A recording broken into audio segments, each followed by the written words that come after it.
네. 어느 한 아이가 엄마한테 묻습니다. 아마 자기 동생을 가리켜서 이야기하는 것 같습니다. 엄마, 민수는 누가 낳았어?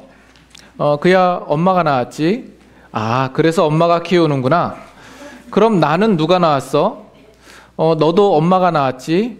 아, 우리 둘이 엄마가 낳아서 엄마가 키우는구나. 그럼 아빠는 누가 낳았어? 아빠는 할머니가 낳았지. 그러니까 이 아이가 놀라서 눈이 휘둥그레졌습니다. 그래서 하는 말이, 근데 왜 엄마가 키워? 오늘 어머니 날을 맞이하여서 이 자리에 계신 모든 어머니들, 특히 아이들과 아이의 아빠를 키우기 위하여서 수고한 그 모든 노고에 대하여서 박수를 보내며 또 진심으로 축하를 드립니다. 정말 우리에게 또 귀한 어머니를 허락하여 주신 하나님께 감사드리는 날이 되기를 원하고, 여러분들 가정 안에서도 기쁜 마음으로 축하해 주며 또 위로와 행복이 가득한 이 한날이 될 수 있기를 바랍니다. 그래서 앞서도 우리 성가대에서도 어머니에 대한 찬양을 노래했고, 그래서 어머니 날에 대한 메시지는 여기까지 하는 걸로 하고 이제 말씀을 나누도록 하죠. 여러분들을 2주 만에 뵙게 됩니다. 지난 2주간 여러분들 안녕하셨습니까? 별거 없으셨습니까? 이것이 우리가 하는 일반적인 인사말입니다. 그렇죠? 근데 오늘 사도 바울이 이 로마에 있는 성도들에게 하는 인사말이 뭐냐면, 하나님 우리 아버지와 주 예수 그리스도로부터 은혜와 평강이 있기를 원하노라. 이렇게 인사를 나누고 있는 것을 보게 됩니다.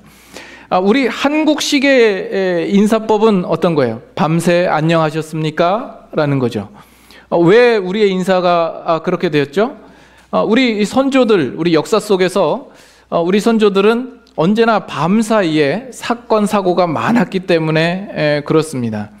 여러 전쟁의 역사도 있었겠고, 여러 질병으로 인하여서, 천재지변에 의하여서 밤사이에 갑자기 어떤 송장이 실려 나가고 여러 가지 일들이 있었기 때문에 우리의 인사법은 밤새 안녕하셨습니까? 라는 겁니다. 또는 진지 잡수셨습니까? 식사하셨습니까? 왜 남이 식사를 했건 말건 그것이 궁금하며 그것이 왜 인사말이 되었죠? 예전에는 굶는 것을 밥 먹듯이 했었기 때문에 그렇습니다. 끼니마다 챙겨 먹는 것이 여간 어려운 일이 아니었기 때문이죠. 하루에 2끼도 먹고 1끼도 먹고 삼시세끼 꼬박 챙겨 먹기 시작한 것도 그리 오래되지 않았습니다. 그래서 인사한 말을 보면 어떤 그 사회의 어떤 시대적인 배경이나 문화나 어떤 상황들을 이렇게 반영하게 되기도 하는 것 같습니다. 영국식 인사법은 어떻게 되죠? 굿모닝 그러죠. 언제나 날씨에 연관되어 있습니다. 영국의 날씨가 안 좋다 보니까 언제나 인사말은 날씨에 연관되어 있죠. 굿모닝, 굿 애프터눈, 굿 이브닝, 굿 나잇 이렇게 되는 거죠. 유대식 인사는 샬롬이라는 겁니다. 이 샬롬의 뜻은 평강이라는 뜻이죠. 구약의 인물들 중에서 이 샬롬이라는 이름을 가진 인물이 있습니다. 누군지 기억나시는 분 있습니까? 솔로몬입니다. 이 솔로몬은 샬롬과 같은 어근을 가지고 있습니다. 그래서 평강의 왕이 되는 거죠. 자, 그런데 오늘 본문을 보면 사도 바울이 인사를 나누면서 은혜와 평강을 이야기를 합니다. 근데 이것이 사도 바울이 로마서에서만 이 인사를 나누는 걸까요? 한번 찾아봅시다. 고린도전서 1장 3절. 고린도전서 1장 3절. 다 같이 읽겠습니다. 하나님 우리 아버지와 주 예수 그리스도로부터 은혜와 평강이 있기를 원하노라. 고린도 후서도 마찬가지지만 그 다음 갈라디아서를 볼까요? 갈라디아서 1장 3절. 갈라디아서 1장 3절. 다 같이 읽습니다. 우리 하나님 아버지와 주 예수 그리스도로부터 은혜와 평강이 있기를 원하노라. 우리 하나만 더 보죠. 에베소서 다음 책 에베소서 1장 2절. 에베소서 1장 2절. 다 같이 한번 읽죠. 하나님 우리 아버지와 주 예수 그리스도로부터 은혜와 평강이 너희에게 있을지어다. 그래서 그 뒤로 나오는 빌립보서 1장 2절, 골로새서 1장 2절, 데살로니가 전서 1장 1절, 데살로니가 후서 1장 2절, 디모데 전서 1장 2절, 디모데 후서 1장 2절. 디모데 전서에서는 거기에다가 긍휼이라는 단어가 하나 더 덧붙여 있습니다. 그리고 디도서 1장 4절, 빌레몬서 1장 3절. 그래서 바울이 쓴 모든 서신서마다 그 서두에는 은혜와 평강으로 그 인사말을 하고 있습니다.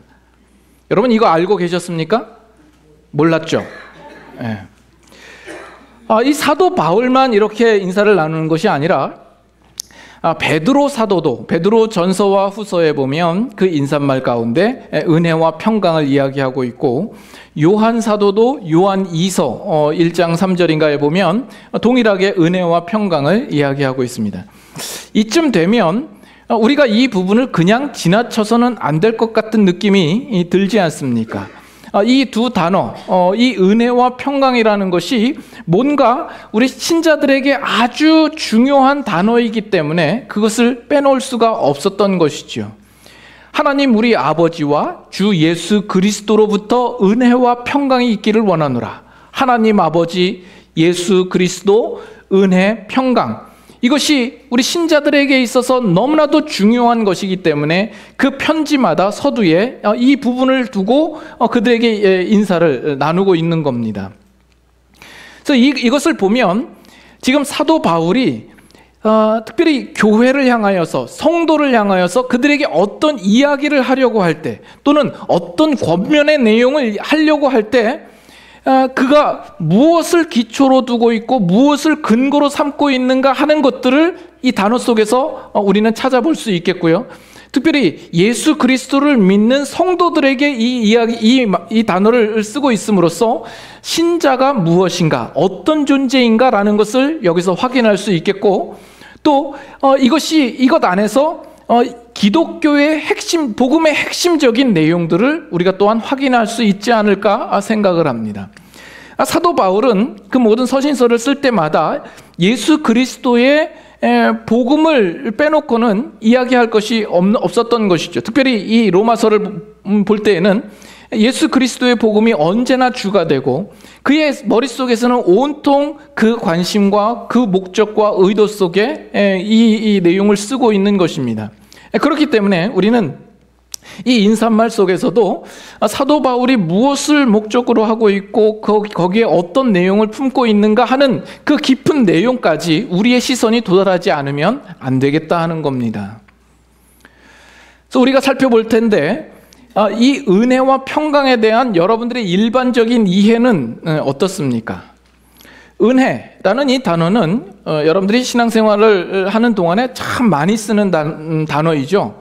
여러분들이 누구나가 다 신앙생활을 어느 정도 하셨다 그러면 이 단어를 많이 쓸 겁니다. 우리가 은혜를 얻는다, 은혜를 구한다, 은혜를 받으러 온다, 하나님의 은혜다.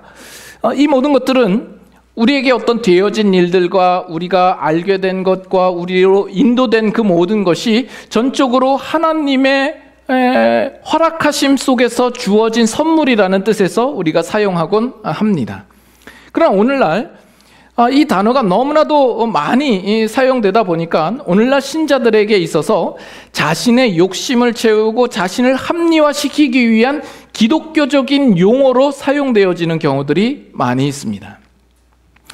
일례로 이 은혜를 받았다라는 이야기를 쓸 때마다 여러분 각자는 각자 나름대로 자기만의 의미를 그 안에다가 부여하고 있는 것이죠.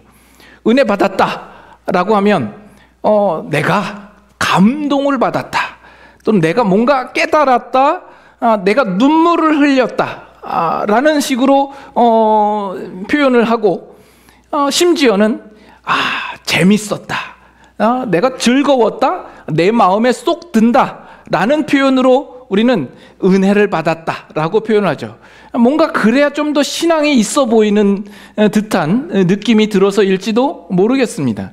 이 은혜가 가지는, 은혜 속에 들어있는 어떤 내용은 온데간데 없고, 그저 그 안에서 그 용어를, 은혜라는 단어를 씀으로써 하나님을 속이고 자신을 속이는 그 결과로서 우리는 이 은혜를 이용해 먹는 경우들이 많습니다. 은혜를 구하러 왔습니다. 무슨 은혜요? 이번에 내 자녀가 대학교 원하는 곳에 꼭 들어가기를 원합니다. 이번에 사업을 시작했는데 이 사업이 대박나는 은혜가 있기를 원합니다 라는 거죠.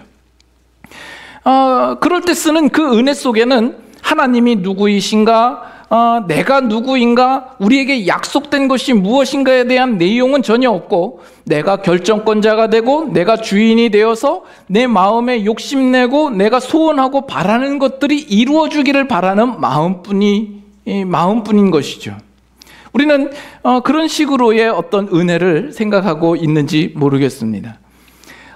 평강이라는 단어도 마찬가지입니다. 이 평강이라는 단어를 우리가 잘 이해할 필요가 있습니다. 종종 우리 예수 믿는 사람들이 그런 이야기를 많이 하곤 합니다. 내가 예수님을 믿고 나서 마음이 참 평안해졌어. 그런 간증과 고백을 하게 되죠. 예수님을 믿은 다음에 그들은 그 마음이 분명히 편안해졌을 겁니다. 하나님께서 우리의 인생을 돌보아 주시고 인도해 주심에 따른 내 마음의 평안함일 겁니다. 그것은 분명히 하나님이 주신 것이요, 우리가 예수 그리스도를 믿음으로 말미암아 결과된 것일 겁니다. 그러나 좀 애매한 것이, 그것이 꼭 예수 그리스도를 믿어서만 가지는 평안이 아니라 일반 다른 종교에서도 얼마든지 그런 간증과 그런 고백을 하는 사람들이 주위에 많다라는 거죠. 그 평안이라고 하는 것은 어떤 면에서는 기독교만이 가지고 있는 유일한 특징적인 면이 아닐 수도 있겠다라는 겁니다. 그것은 불교에서도 있을 수 있고요, 유교에서도 있을 수 있고, 이슬람교나 힌두교에서도 있을 수 있습니다. 기체조를 하는 사람이나 요가나 명상을 하면서도 내 마음에 참 진정한 평안을 얻었다라고 얼마든지 생각할 수 있는 부분이기 때문에 그렇습니다. 우리가 이 은혜와 평강이라는 단어를 많이 쓰면서도 우리는 그 이해에 대하여서 이런 수준과 이런 차원에서 이해하고 있는지도 모르겠습니다. 그럴 수 있는 것이 참 오늘날 현대인의 삶이라는 것이 그만큼 어렵기 때문일지도 모르겠습니다. 우리가 살다 보면 우리 현실 속에서 내 힘과 내 실력과 내 능력대로 되지 않는 일들을 얼마나 많이 만납니까? 그 속에서 우리는 한계를 경험하고, 그래서 하나님께서 은혜를 주셔서 그 복잡한 문제마다 해결해 주시기를 바라는 우리의 간절한 마음이 거기에 표현된 것일지도 모르겠습니다. 또 우리의 삶이 얼마나 또 복잡합니까? 여러 가지 신경 쓸 일들이 많죠. 가정에서나 또 자녀의 문제에서나 사업의 문제에 있어서나 스트레스를 엄청 받고, 여러 가지 우울증과 강박증과 여러 공황장애와 여러 정신적인 그런 복잡한 일들을 만나면서 우리는 얼마나 평안을 얻기를 간절히 갈급해 합니까? 우리는 그 모든 현실적인 문제에 대하여서 어떤 기독교 안에서 어떤 그런 은혜와 평강을 얻기를 바라는 마음에서 우리는 어떤 그런 쪽으로 우리가 이 부분을 이해하고 있는지도 모르겠습니다. 그러나 지금 여기에서 사도 바울이 은혜와 평강이라는 단어를 쓸 때는 그런 차원보다는 좀 더 깊이 있고 의미가 있는 내용으로 사용했을 것으로 봅니다. 우리가 그 부분까지 깊이 있게 들어가지 않으면 안 되리라고 생각을 합니다. 여러분들도 알다시피 지난 주간에 제가 한국을 잠깐 다녀왔는데 한국에 갈 때마다 제 마음이 참 답답하고 또 슬프기도 하고 안타깝기도 하는 마음을 감출 수가 없습니다. 그리고 한국에 다녀올 때마다 앞으로 우리 교회가 어떻게 나아가야 할 것인가, 어디를 지향해서 가야 되며 어디를 방향 짓고 목표하며 나아가야 할 것인가를 다시 한번 분명하게 깨닫고 확인하며 돌아오는 계기를 만들게 됩니다. 가서 한국에 있는 교회들을 보면 정말 예배당마다 크고 웅장하고 사람들마다 많이 모이죠. 예배에 참석을 하면 그만큼 복음을 들을 기회가 많이 없다라는 점에 마음이 아픕니다. 물론 이 시간 가운데서도 또 그리스도의 복음을 힘있게 증거하며 선포하며 나누기를 힘쓰는 많은 선포자들과 또 교회가 있으리라 생각합니다. 그러나 그만큼 또 그렇지 못한 교회들이 참 많이 있는 것에 대하여서 마음이 상당히 안타까움을 느끼고 돌아오는 겁니다. 지난 주간에 어버이날을 앞두고 어버이 주일을 이제 한 교회에서 예배를 드렸습니다. 그 주된 내용이 이 부부 관계의 사랑과 형제 간의 우애와 부모의 공경, 또 하나님을 경외함에 대한 주제를 가지고 말씀을 들었습니다. 근데 성경을 여러 곳 인용을 하기는 하는데 그 전체적인 내용이 마치 도덕 시간 같고 윤리 시간 같아서 어떤 그런 내용으로 듣게 되는 겁니다. 그러면서 굳이 교회의 예배 시간에 저런 내용들을 꼭 증거하고 저런 내용들을 다루어야 할까라는 생각이 드는 거죠. 여러분들 생각에 얼마든지 설교를 통하여서 그런 내용들을 이야기할 수 있겠다라고 생각을 하지 않습니까? 그러나 어떻게 따지고 보면 우리가 교회에서 그와 같은 내용을 듣지 못해서 부부간에 사랑을 하지 못하고 형제간의 우애를 가지지 못하고 부모를 공경하지 못하는 건 또 아니지 않습니까? 그렇게 설교를 하고 설교를 마치고 나서의 후반 찬양은 나 실제 괴로움 다 잊으시고 좀 이상한 교회예요. 예전에는 광복절날 예배를 드렸더니 그 후반 찬양이 애국가이고 대한독립 만세 삼창하고 예배가 끝나는 그런 장로교회입니다. 장로교회인데 그러나 우리가 하나님 앞에 드려지는 예배의 시간이 아닙니까? 그러면 하나님께서 우리를 위하여서 행하신 그 구원의 놀라운 역사와 그 일들을 우리가 나누고 그것을 함께 기뻐하며 즐거워하며 하나님께 영광을 돌리고 찬양해야 하는 그 시간인데 어떤 그런 부분들보다는 다소 뭔가 핀트가 어긋난 듯한 느낌을 지울 수가 없는 거죠. 물론 그 일반적인 내용도 얼마든지 말씀을 통하여서 나눌 수 있습니다. 성경에서도 우리에게 부모를 공경하라, 자녀들이여 순종하라 하는 이런 내용들이 있기 때문에 저도 얼마든지 그런 말씀으로 여러분들과 나눌 수 있습니다. 그러나 그것이 1년 12달 계속 그런 설교만 한다고 하면 그것은 뭔가 좀 곤란하지 않을까라는 겁니다. 그런 얘기가 있죠. 호박에 줄 긋는다고 수박이 되나? 그러나 어떤 면에서는 자칫 잘못하면 매 주마다 증거되는 이 메시지의 내용들이 결국 호박에 자꾸 줄긋기를 하는 정도의 어떤 피상적인 메시지의 내용으로 그치게 될까? 저는 그게 우려가 되는 것이죠. 정말 이 예배 시간에 온 그 영혼들에 대하여서 우리가 가지고 있는 문제가 무엇인가 그 내면의 깊이 있는 자리까지 들어가서 우리의 죄된 모습이 무엇이고 우리가 근본적으로 바뀌어야 될 부분들이 무엇인가를 지적하며 책망하며 그것이 변화되도록 회개의 자리에 이르도록 해야 되는 것이 마땅합니다. 그러나 그것이 없이 그저 피상적인 내용으로만 그쳐버린다면 얼마나 심각하며 우리가 통탄할 수밖에 없는 일인가라는 겁니다.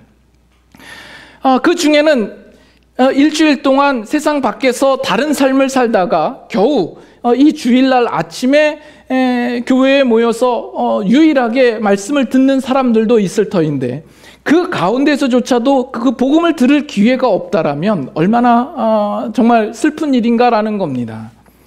그런 걸 보면서 왜 그렇게 큰 교회가 저 같은 사람을 담임 목사로 부르지 않을까, 이렇게 의아해한 거죠. 뭐 제가 큰 교회를 가고 싶어서가 아니라 사람을 낚는 어부로서의 목회자적인 마인드로 정말 그곳에 정말 복음을 깊이 있게 알지 못하는 사람들이 많이 있어서 그런 사람들에게 정말 이 기독교의 복음의 놀라운 부분들을 좀 더 나눌 수 있는 기회가 있지 않을까 하는 그런 안타까운 마음에서 드는 생각입니다. 잘하셨습니다. 자, 그런데 여러분들은 어떠냐? 우리 교회는 어떠냐라는 것이죠. 여러분들은 이 자리에 왜 나와 있습니까? 이 자리에 오시면서 여러분들은 어떤 메시지를 듣기를 바라는 마음들이 있습니까? 이 교회 가운데서 분명한 기독교의 복음과 우리가 분명히 알아야 하고 우리가 변화되어야 할 그 핵심적인 내용을 다루고 있고 매주마다 선포를 함에도 불구하고 여러분의 마음이 여전히 변하지 않고 여전히 그 전의 마음대로 유지되고 있다면, 그것을 듣지 못해서 변화되지 않는 사람과 들어도 변화되지 않는 사람은 무엇이 다릅니까? 오히려 그것이 더 심각할 수 있지 않겠습니까? 마태복음 3장에 보면 예수님께서 이 성경에 아주 무서운 말씀이 나옵니다. 세례 요한이 예수님께서 오시면 그가 어떤 일을 행하실 것인가에 대한 이야기를 하면서 그가 손에 키를 들고 타작마당을 정하사 알곡은 모아 곳간에 들이시고 쭉정이는 모아 불에 태워버리시리라 하시는 말씀이 나옵니다. 이 얼마나 무서운 말씀인지 여러분 아시겠습니까? 우리 중에 알곡도 있고 쭉정이도 있을 수 있다라는 이야기를 하고 있는 겁니다. 그냥 봐서는 몰라요. 알곡과 쭉정이는 그 모양이 비슷합니다. 하나는 그 속이 꽉 차 있고 하나는 그 속이 텅 비어 있는 것이죠. 여러분들은 알곡입니까? 쭉정이입니까? 지금까지 한국 교회도 그렇고 우리 이민교회도 그렇고 그저 알곡이든 쭉정이든 교회마다 경쟁하여서 많은 사람들을 교회로 모으게 하는 데에만 힘썼습니다. 그래서 머릿수 채우는데 급급한 것이죠. 교회가 얼마만큼 크느냐, 얼마만큼 많은 사람들이 모이느냐, 그 교회에 몇 명이나 모이느냐, 이런 데에 우리의 모든 관심이 쏠려 있습니다. 그러나 그 문제가 아니라 정말 그 교회에 모여 앉아 있는 사람들이 정말 예수님께서 보실 때에 알곡 같은 신자이냐라는 것을 우리는 생각해 보아야 합니다. 뭐 다른 교회야 뭐 어떻다 할지라도 오늘 우리 교회는 어떤가? 이 교회 가운데 알곡과 쭉정이의 비율은 얼마나 될까요? 바라기는 여기 모인 여러분들 모두 다 여러분 내면이 예수 그리스도와 그 참 복음과 진리의 말씀으로 꽉 들어차서 알찬 알곡들이 다 되시기를 소망합니다. 그 쭉정이과에서 빨리 벗어나셔야 하는 겁니다. 그래서 참 예배 시간마다 참 저는 부족하지만 그래서 여러분들의 안을 채울 수 있는 기독교의 참 복음과 예수 그리스도와 그의 가르치심을 여러분들과 함께 나누기를 늘 간절히 바라는 마음입니다. 그래서 지금 이 사도 바울도 이 서신서를 통하여서 그 복음을 나누고자 하는 그 간절한 열정과 소망을 따라 우리가 이 로마서를 볼 필요성이 있는 것이죠. 이번에 한국에 가서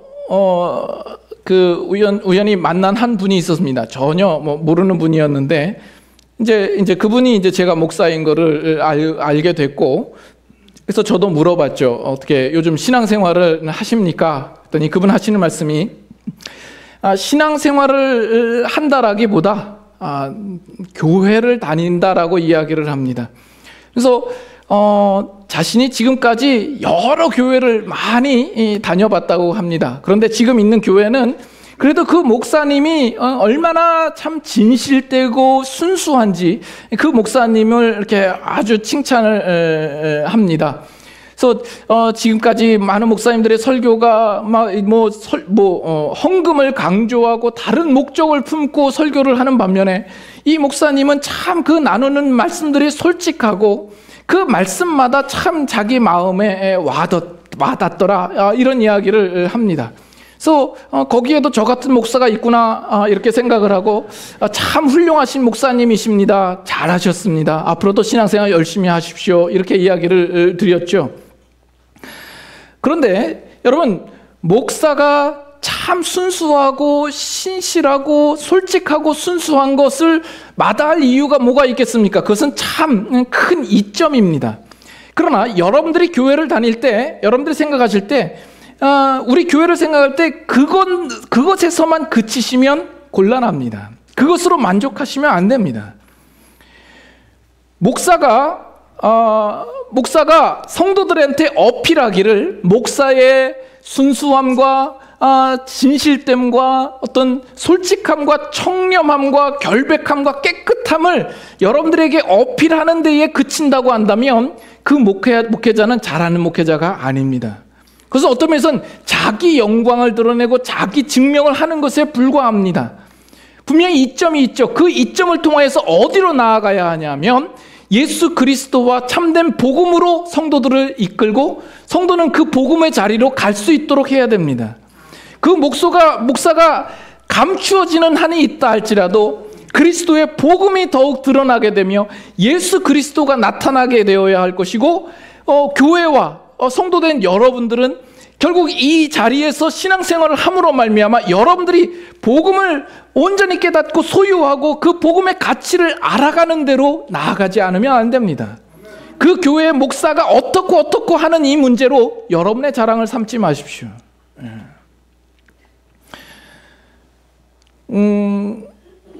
그래서 우리도 지금 이 로마서 이 서두의 부분에 이 사도 바울이 인사말을 하고 있는 이 부분을 보면서 사도 바울이 얼마만큼 충성되냐, 헌신되냐, 진실하냐의 문제를 보고자 하는 것도 아니고, 그가 얼마나 듣기 좋은 인사말을 하고 있느냐의 문제도 아니고, 여기서 표현되고 있는 이 단어와 이 문장들을 통하여서 그가 말하고자 하는 기독교의 복음의 핵심되는 부분들로까지 우리가 들어가지 않으면 안 된다라는 이야기입니다. 그래서 우리가 이 부분을 이제 좀 살펴보기를 원합니다. 다시 한번 이 사도 바울이 말하고 있는 이 은혜란 무엇인가? 그 앞에 어떻게 설명하고 있죠? 하나님 우리 아버지와 주 예수 그리스도로부터의 은혜를 이야기를 합니다. 하나님께서 예수 그리스도로 말미암아 우리에게 베푸시는 은혜가 되는 것이죠. 이것이 암시하는 것은 뭐냐면 우리 신자들은 은혜가 절대적으로 필요한 존재라는 것이며 또 나아가서 그 은혜를 받기 전에 우리의 형편이 어떠한 형편이었는가를 우리로 짐작해야 하는 겁니다. 에베소서 2장 한번 가볼까요? 에베소서 2장. 이 에베소서 2장은 단골손님처럼 계속해서 한 5주, 6주 계속 보게 된 것 같아요. 지난주 임충렬 목사님이 말씀을 전할 때에도 이 구절을 인용하시는 것 같던데, 2장 1절 같이 한번 읽겠습니다. 그는 허물과 죄로 죽었던 너희를 살리셨도다. 여기에 허물과 죄로 죽었던 너희라고 표현한 것을 유념하시고요. 4절 봅니다. 긍휼이 풍성하신 하나님이 우리를 사랑하신 그 큰 사랑을 인하여, 다 같이 읽습니다. 허물로 죽은 우리를 그리스도와 함께 살리셨고 너희는 은혜로 구원을 받은 것이라. 여기 은혜로 구원을 받았다라고 표현을 하고 있죠. 그리고 8절 봅니다. 8절 다 같이 읽습니다. 너희는 그 은혜에 의하여 믿음으로 말미암아 구원을 받았으니 이것은 너희에게서 난 것이 아니요 하나님의 선물이라. 여기서도 그 은혜에 의하여 믿음으로 말미암아 구원을 받았다라고 이야기를 하죠. 여기에 은혜와 믿음이라는 단어가 이제 같이 쓰이고 있는데, 이 부분에 있어서 많은 성도님들이 혼동을 하고 있는 부분들이 있습니다. 하나님께서 예수 그리스도를 보내셔서 너희가 예수님을 믿을지 말지 선택하라는 의미에서 우리에게 주어진 것이라면 거기에는 이미 은혜가 없습니다. 은혜가 될 수가 없습니다. 이해가 되십니까? 이렇게 생각하지 말라라는 겁니다. 이 세상에 있는 모든 사람들이 죄 가운데 빠졌습니다. 그래서 이 세상에 있는 모든 사람들은 스스로 구원을 받을 수가 없는 거예요. 스스로 구원에 이를 수가 없는 거예요. 그래서 하나님께서 긍휼히 여기셔서 그 아들 예수 그리스도를 보내셨습니다. 그래서 너희가 예수님을 믿을래 말래. 그래서 믿는 자는 구원을 얻게 하고 믿지 않는 자는 너희들은 할 수 없다. 너희들에게 기회를 줬음에도 너희가 믿지 않았으니까 지옥에 가라. 이렇게 우리에게 구원을 주신 것이 아닙니다. 마치 하늘에서 그 생명의 동아줄을 내려주셔서 그것을 붙잡는 자는 살게 하고 붙잡지 않는 자는 지옥에 이르게 하는 식으로 우리에게 구원을 베푸신 것이 아닙니다. 그래서 예수님을 믿는다라는 이 의미를 여러분 깊이 생각해 보셔야 합니다. 그것이 내가 선택한다라는 의미에서 믿는다라고 이야기하는 것이 아닙니다. 우리가 2장 1절에 뭐라고 그랬죠? 너희는 어떻다고요? 허물과 죄로 죽었었다라고 이야기를 하죠. 죽은 자와 같습니다. 여기 시체가 놓여 있습니다. 그 시체에게 생명줄을 내려주고 네가 이 생명줄을 붙들면 살게 하고 안 붙들면 너는 지옥에 간다라고 한다면 그 시체가 그것을 붙들리 만무하죠. 그건 있을 수가 없는 일입니다. 시체는 움직이지 못하고 반응하지 못하기 때문에 그렇습니다. 요한복음 1장 한번 볼까요? 요한복음 1장.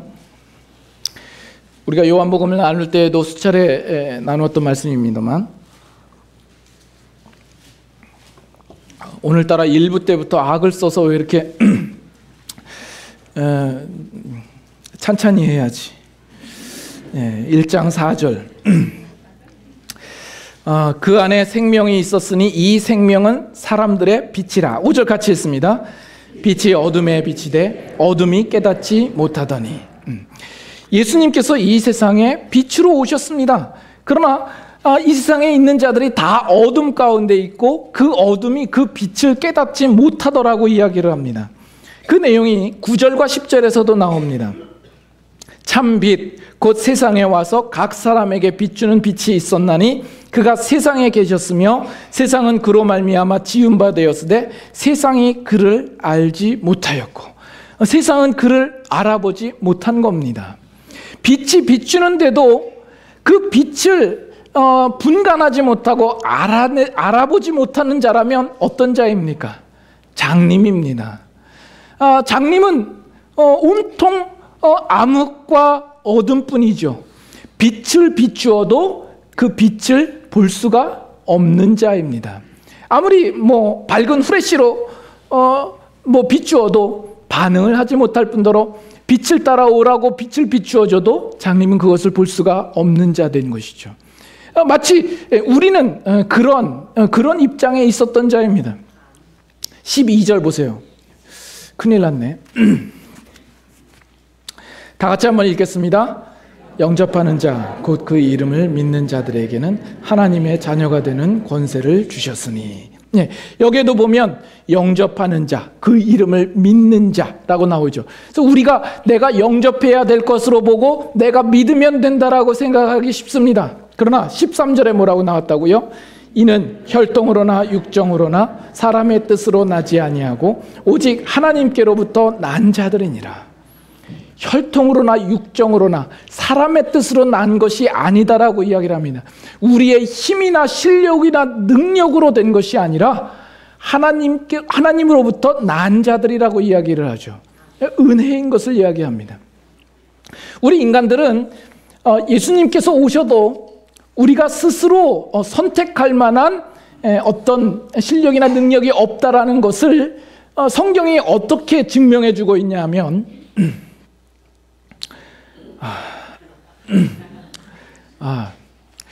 어떻게 해야 됩니까?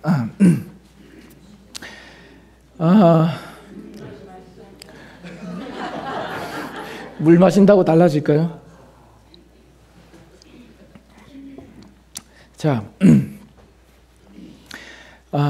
예수님께서 이 땅에 오셨을 때 이스라엘 모든 사람들이 예수님을 십자가에 못 박았습니다.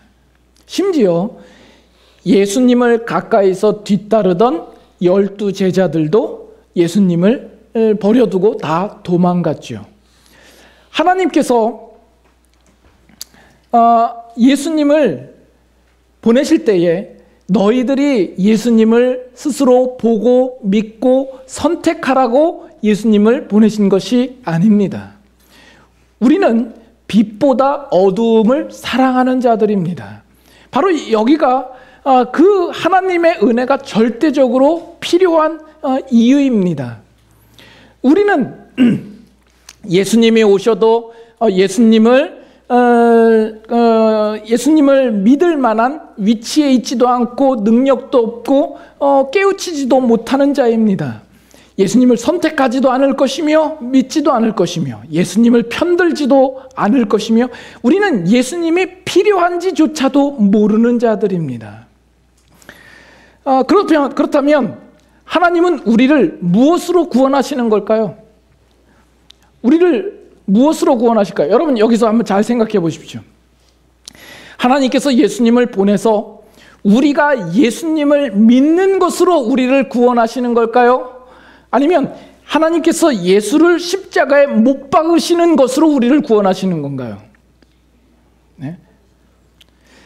네? 자꾸 전자도 어떤 의미가 통할 것 같은 느낌이 자꾸 들지 않으세요? 네?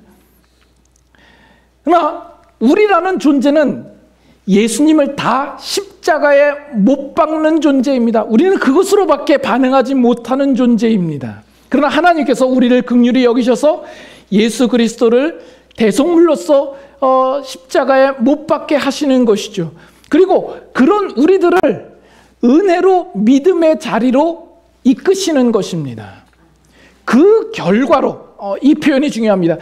하나님께서 은혜로 우리를 믿음의 자리로 이끄셨기 때문에 그 결과로 우리는 그 장림에서 눈을 떠서 예수가 누구이신지를 보게 되는 것이고 시체와 같은 죽은 자 같은 우리들이 생명을 얻어서 그 하나님의 말씀하심에 반응하게 되는 겁니다.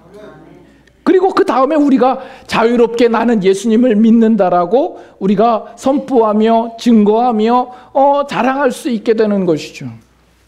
그래서 신자의 신자된 근거는 바로 하나님 우리 아버지와 주 예수 그리스도로부터의 은혜가 되는 겁니다. 이것이 신자의 신자된 가장 큰 근거입니다. 만약 그 은혜가 아니었더라면 우리는 신자로서 설 자리가 없게 되는 겁니다. 우리는 아무것도 아닌 존재요. 우리는 존재할 수도 없는 것이 되는 겁니다. 우리에게 베푸신 그 은혜는 무엇을 위한 은혜일까요? 그 다음에 나오는 평강과 아주 긴밀한 연관성이 있는 겁니다. 앞서 말했던 것처럼 이 평강이라는 것이 마치 우리가 명상하듯이 앉아서 무아지경에 빠지는 그런 평안함을 이야기하는 것이 아닙니다. 이 평강이라고 하는 것은 누구와의 평화? 누구와의 평화? 하나님과의 평화요. 하나님과의 화목이 되는 겁니다. 성경이 진술하는 것은 우리가 은혜가 필요한 것은 우리로 은혜가 베풀게 되는 것은 바로 우리가 화해해야 할 분이 있다라는 것을 이야기합니다. 그리고 그것은 우리가 그 전에는 우리가 화해해야 할 그 분과 대적의 관계에 있었다라는 것을 또한 전제하고 있는 것입니다. 우리는 다 죄 아래에 있었습니다. 죄의 종노릇하는 자요. 우리가 우리의 주인이 아니었습니다. 죄가 우리의 주인이어서 우리는 우리의 행하는 그 모든 것들마다 다 죄밖에 지을 수밖에 없는 존재였습니다. 그러므로 우리는 하나님과 원수된 자요, 하나님과 대적하는 자가 된 것이죠. 여러분 이것이 얼마나 심각한 건지 여러분 아시겠습니까? 여러분 누군가와 불화를 겪어본 적이 있습니까? 그것이 여러분의 마음을 어떻게 어렵게 합니까? 물론 지나치듯이 모르는 사람과 불화를 겪었다라고 한다면 그건 큰 문제가 아닐 겁니다. 그냥 안 보고 지나치면 될 문제요. 옆집 사람과 불화의 문제가 아니라 여러분의 가족 가운데 부부간의 불화가 있고 내 사랑하는 자녀와의 불화가 있다면 그것이 여러분의 마음을 어떻게 짓누릅니까? 하루 24시간 내내 머릿속에서 떠나지 않으며 마음이 불안하고 마음이 무겁지 않습니까? 근데 우리가 하나님과 불화한다라는 것은 얼마나 끔찍한 일입니까? 그전에는 우리가 하나님이 몰랐을 때에는 하나님과 불화한다라는 것이 우리에게 큰 문제가 아니었습니다. 그러나 이제 눈을 뜨고 보니까 우리가 그전에 하나님과 불화의 관계 속에 있다라는 것이 얼마나 이것이 무서운 것이며 끔찍한 것이며 다시 되돌아가고 싶지 않은 것인지 우리가 알게 되는 것이죠. 그러나 이제 예수 그리스도로 말미암아 우리 안에 평강이 찾아옵니다. 그것은 바로 우리가 하나님과 비로소 화목하게 되었기 때문입니다. 그러나 그러자 우리가 또 누구와 불화하게 되죠? 세상과는 불화하게 되는 것이죠. 여러분에게 한 가지 묻겠습니다. 여러분, 예수님을 믿어서 평안하십니까? 아니면 골치가 아프십니까? 어느 쪽이에요? 골치가 아프지 않으세요? 마태복음 10장 한번 보겠습니다. 마태복음 10장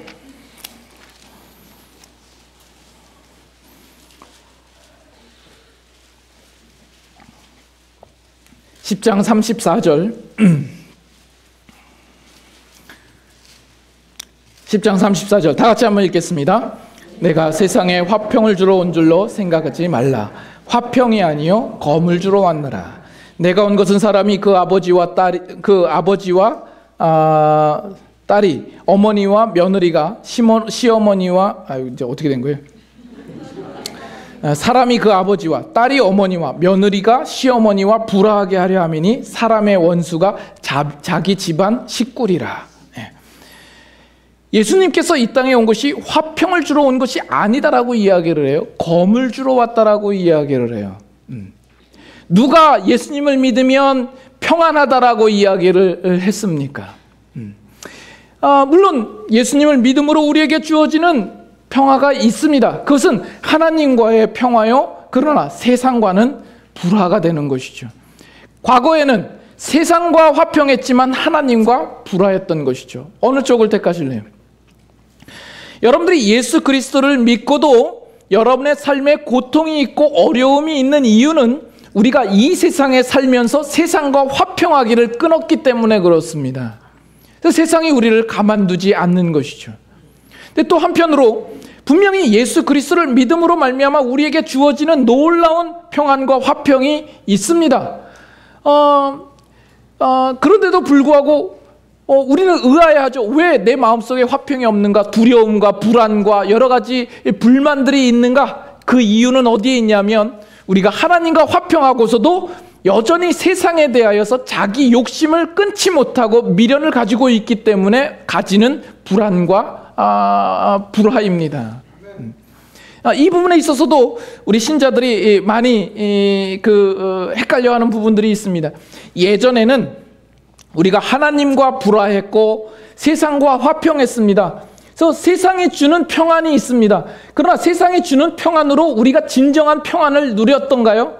그렇지 않죠. 그래서 우리가 이제 하나님과 화평에 이르게 되었습니다. 하나님과 화평함으로 우리가 기뻐하며 감사합니다. 그럼에도 불구하고 우리 마음 가운데 여전히 화평치 못한 이유는 우리가 하나님과 화평하는 것으로 우리가 만족하고 있지 못하기 때문이죠.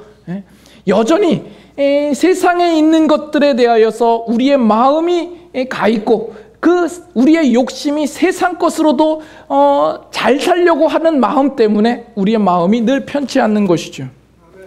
여러분은 신앙생활하면서 하나님과 화목하게 된 이것이 그 무엇보다 가치 있고 놀랍고 영광스럽게 생각되십니까? 예? 여러분들이 예수님을 믿는다고 해서 여러분들이 어려웠던 상황이 하루아침에 바뀌어지지 않습니다. 여러분의 가난한 것이 갑자기 부유하게 되지도 않고, 여러분이 가지고 있는 문제들이 한순간에 해결되지 않고, 그 상황은 바뀌지 않습니다. 그러나 우리가 이제 하나님을 알고 하나님과 화평하게 됨으로 말미암아 그 안에서 우리에게 오는 그 놀라운 평안과 기쁨과 감사가 있습니다. 그것을 진정으로 여러분들이 아신다면 그 전에 가졌던 세상의 여러 가지 일들로 가지는 문제는 더 이상 문제거리가 아니게 되는 겁니다. 더 이상 그것은 우리에게 이슈도 되지 않는 겁니다. 우리가 하나님에 대한 그 화평을 온전히 알지 못하고 누리지 못하다 보니까 여전히 이 세상 것들에 대하여서 미련이 남아있고, 그 가운데 여전히 갈등하며 여러분의 안에 평안이 없는 것이죠. 결론을 내리죠. 하나님 우리 아버지와 주 예수 그리스도로부터 은혜와 평강이 있기를 원하노라. 이것이 아니면 우리는 신자된 존재가 아닙니다. 우리는 어떤 근거도 가질 수 없는 자요, 아무것도 아닌 존재가 되는 겁니다. 우리는 하나님 앞에서 그의 베푸시는 은혜를 입어야만 존재하는 자입니다. 그리고 우리에게 그 은혜를 주심은 그 은혜로 우리의 행복이나 이 세상에서의 욕심이나 우리의 꿈을 이루는 대로 가는 것이 아니라 하나님과의 화평, 하나님과의 평화를 이루는 대로 가는 겁니다. 그래서 궁극적으로 이 기독교가 우리에게 요구하는 것은 평강입니다. 그 평강은 내가 마음이 좋고 편한 것이 아니라 하나님과 화목하게 되는 것이죠. 거기에 우리의 진정한 평화와 승리와 행복이 있는 것입니다. 그래서 우리의 신자된 가장 중요한 근거 두 개를 짚어보라 그러면 은혜와 평강이 되는 겁니다. 하나님의 은혜를 입어 하나님과 화목하고 평강을 누리게 되는 것이죠. 그러면 이제 여러분들이 하나님의 은혜를 입고 하나님과 화목하게 된 자로서 여러분들의 살아가는 삶 속에서 그 화목을 이어가기 위하여서 여러분들은 더욱 기도해야 할 것이며 그 깨우침을 구하여야 할 것이며 이 세상에 가지는 그 모든 욕심들마다 십자가 앞으로 나아가서 그 십자가 밑에 파묻어야 하는 그 훈련을 매일 하셔야 되는 겁니다. 그래서 결론은 뭐라고요? 다 같이 전교인 수양에 가는 것이 결론입니다. 여러분 다 같이 전교인 수양에 가셔서 그 가운데서 주시는 하나님 우리 아버지와 주 예수 그리스도로부터 은혜와 평강이 여러분들에게 넘치도록 풍성하시기를 간절히 소망합니다. 기도하겠습니다.